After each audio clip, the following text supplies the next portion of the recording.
Hello everyone, in this video I will show you how to change price color in Shopify. If you want to change it, it's really easy. So first of all, you have to just go to the online store. Make sure you are in the themes section here. Once the themes get open, now here you have to click on the three dots. Make sure whichever theme you want to change the color. Now just go to the edit code. And here you have to look for asset, which will be in the bottom. And inside the asset, once you open it, you will find this option of base.css. Now this is a really big file. You have to go to the bottom, and in the description you will find this code. Now I will just copy this code completely, and here in the base.css I will go to the last line and I will paste it here. Now as you can see here, this is a color code. So this is a color code for red color, right? So first of all, let me just save it for you guys.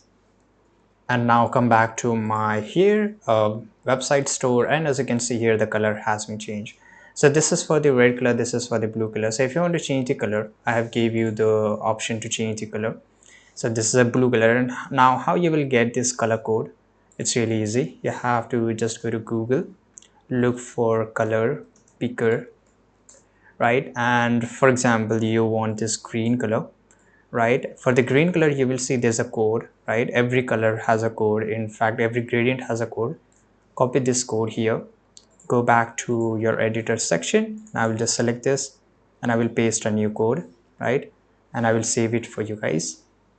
And once it gets saved, I will just go back here. I will refresh this my page, and here you can see it has gone to the color has been changed. So guys, if you see the color didn't change, the problem is that there is some error in coding. You can see there's a two hashtag.